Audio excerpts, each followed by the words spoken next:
True to its name, Pragati Maidan stands for Progress through Promotion of Trade and Commerce. 1972 में इंदिरा गांधी हमारे देश की पूर्व प्रधानमंत्री ने इसका नाम प्रगति मैदान रखा था और पहली प्रदर्शनी यहाँ पर एशिया 72 लगी थी। 20 के बाद प्रगति मैदान का नाम भारत मंडपम रख दिया गया है।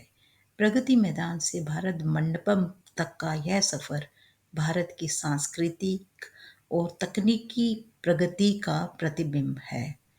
लेकिन इसके साथ यह बहुत ज़रूरी है कि इस ऐतिहासिक और सांस्कृतिक धरोहर को भी संजो कर रखा जाए, ताकि हमारी आने वाली नई पीढ़ी को ये एक प्रेरणा देता रहे। और मेरा ये ख्याल है, दिल्ली का ट्रेड फेयर हमेशा से व्यापारिक दुनिया का एक अनूठा संगम रहा है। इसका उद्देश्य व्यापारियों, इन्वेस्टर्स और उपभोक्ताओं को एक ऐसा मंच प्रदान करना था जहां वे अपने विचारों, उत्पादों और सेवाओं का प्रदर्शन कर सके। लेकिन 2024 का ट्रेड फेयर अब पूरी तरह से एक शॉपिंग अड्डा बनकर रह गया है। यह बदलाव न केवल इसकी मूल भावना पर सवाल खड़े करता है, बल्कि इसकी ऐतिहासिक गरिमा पर भी प्रभाव डालता है। पहले ट्रेड फेयर का मतलब होता था नई वस्तुओं और नई कई चीज़ों का प्रदर्शन। यहाँ ऐसी चीज़ें देखने को मिलती थी, या तो जो पहली बार बाजार में आई हुई हैं, या फिर किसी खास उद्देश्य को लेकर बनाई गई हैं। व्यापारियों और कंपनियों के बीच की साझेदारी और तकनीकी ज्ञान के आदान प्रदान का यह एक महत्वपूर्ण केंद्र था। लेकिन अब इसकी जगह आमतौर पर उपलब्ध उपभोक्ता वस्तुओं ने ले ली है। शॉपिंग के लिए दिल्ली में पहले से ही कई बेहतरीन बाजार मौजूद हैं, जैसे चांदनी चौक, सरोजनी नगर, लाजपत नगर और साकेत। यहाँ हर तरह की चीज़ें, चाहे फैशन से संबंधित हों या घरेलू उपभोग की हों, इन सब शॉपिंग कॉम्प्लेक्सेस में इजीली अवेलेबल हैं।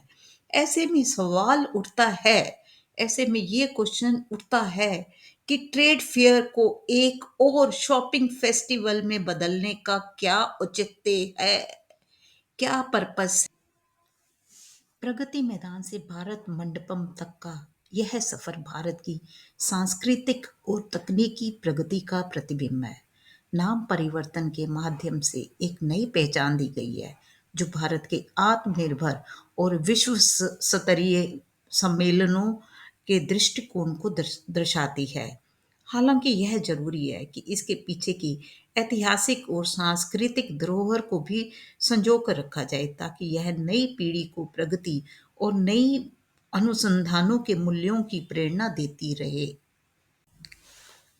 दिल्ली के ट्रेड फेयर का नाम सुनते ही मन में एक तस्वीर उभरती है, नवीनतम खोजों, व्यापारिक और सांस्कृतिक विविधता की।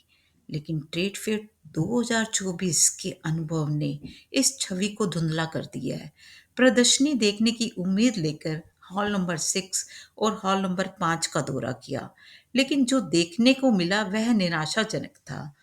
हॉल नंबर 6 को इंटरनेशनल हॉल का नाम दिया गया था, लेकिन अंदर जाते ही यह नाम महज एक औपचारिकता प्रतीत हुई। लगभग 1000 भारतीय शॉपिंग स्टॉल्स ने इसे एक बड़े बाजार का रूप दे दिया था। केवल 5-6 अंतर्राष्ट्रीय स्टॉल्स मौजूद थे, जो ना तो किसी खास नई चीज को दिखा रहे थे।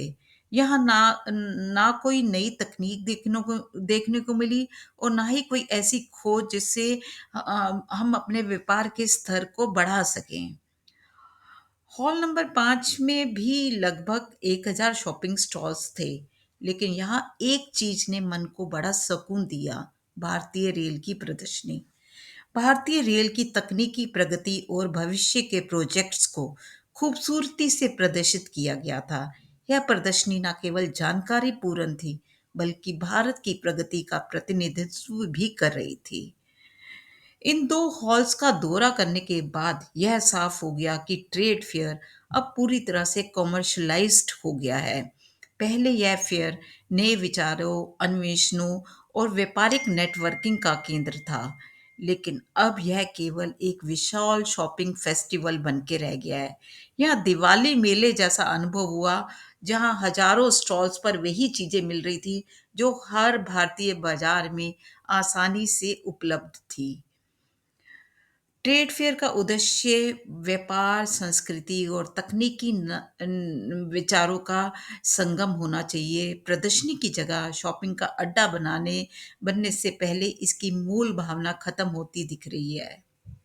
अपने व्यस्त जीवन से समय निकालकर जब हम ऐसी जगह जाते हैं, जो हमारी अपेक्षाएं होती हैं कि हम कुछ नया देखेंगे, कुछ नया सीखेंगे, लेकिन इस बार की यात्रा ने निराश किया। ट्रेड फेयर 2024 ने दर्शकों को आकर्षित तो किया, लेकिन अपनी मूल भावना को बनाए रखने में असफल रहा। यह सिर्फ एक दिवाली मेला या शॉपिंग फेस्टिवल नहीं है, बल्कि भारत की प्रगति, तकनीक और व्यापारिक दृष्टिकोण का आईना होना चाहिए। आयोजकों को इस पर पुनर्विचार कर इसे फिर से उस गौरवशाली स्वरूप को लौटाना चाहिए, जहां नई नई वस्तुओं की इन्वेंशंस और ज्ञान की चमक हर कोने में दिखाई दे। आपका एक शेयर, सब्सक्राइब और कमेंट हमारे लिए प्रेरणा है। चलिए मिलकर इस सफर को और खास बनाते हैं। आपके समर्थन से ही हम नए कंटेंट और बेहतरीन कहानियां ला पाते हैं। वीडियो को शेयर करें, चैनल को सब्सक्राइब करें और अपनी राय कमेंट में ज़रूर दें। आपका हर शब्द मेरे लिए बहुत कीमती है। बहुत बहुत धन्यवाद आपका।